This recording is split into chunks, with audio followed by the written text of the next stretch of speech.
Hello guys, welcome back to Film and Flash, and today we'll be reviewing the Zeiss Nikon Nettar. It has a tripod mount down here, which is 1/4, which is standard for tripods. Don't exactly know what these do. I imagine it might have something to do with the film roll. I think it's just because the way the film roll goes in cameras, it has to have something to hold it in here and something to hold it in there. So I believe that's just like the complete part of it. It has, did I mention it's a 120 film medium format camera? I don't know if I did or not, but that means for this specific model you get 12 exposures per film roll. Considering the current price of film is around $10 per roll if you get the cheaper stuff, you are getting photos for less than $1 a piece, and that's in black and white. I do not know if you can do color, but I'd imagine it's possible. This camera has an adjustable aperture and shutter speed. You will cock this to use the shutter, and then the shutter button is right here, and voila. Right now I have it on bulb mode because as you can see, the lens is opened up, and this blade right here is used to adjust the aperture. Slide that over, and as you can see, it closes those little blades in there to your adjusted aperture. Then let go of the shutter button, and it closes. You adjust the shutter speed by rotating this inner knob in here, and as you can see, there's a little red line, and you adjust that to your desired shutter speed. Bulb, 25, 75, and 200. See, as it's adjusted all the way over to 200, cock it again, couldn't even see it. That's how fast it is.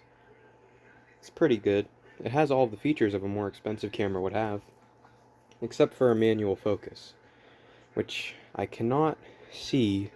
Oh wait, no, I was wrong. Right here is your focus. So it does have a focus. Let's focus the camera. It's in meters.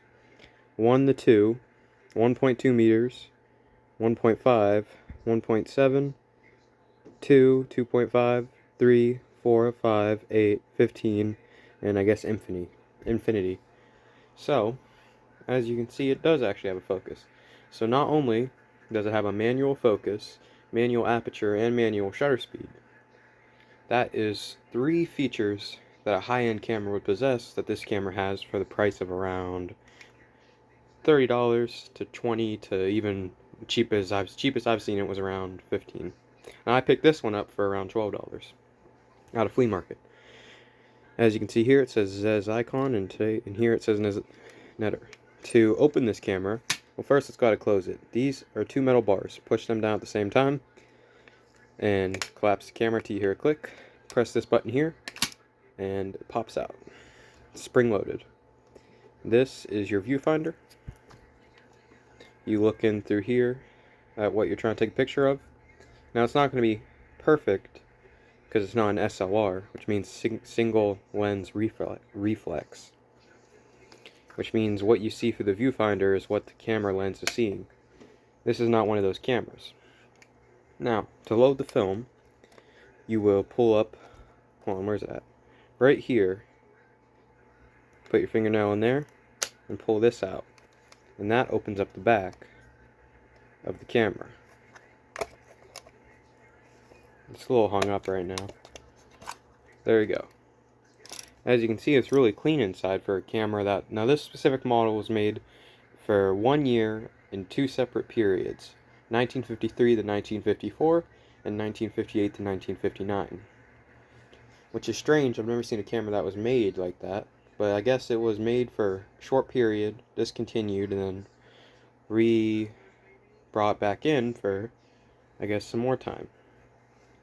So, I would imagine, don't hold me to this, I've never used a film camera, so I wouldn't know what side you'd load it in on, but I imagine you'd start it here, put the roll here, pull the film across here.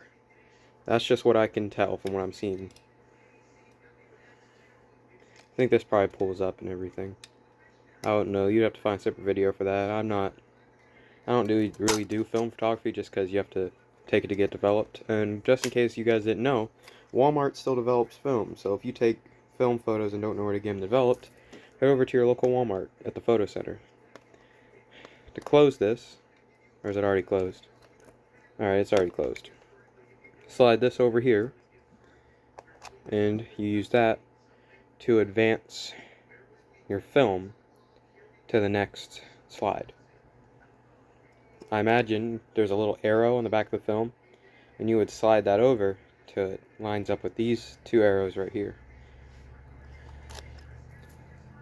This camera is made in Germany. See, it says Zeiss Ikon Stuttgart, made in Germany. The camera has some cosmetic problems, wear and tear. It is a pretty old camera, over 50 years old, to be precise. Now this right here, I believe, is a mount for external things.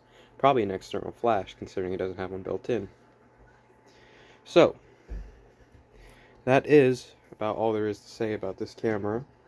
I like to make my videos short and informative.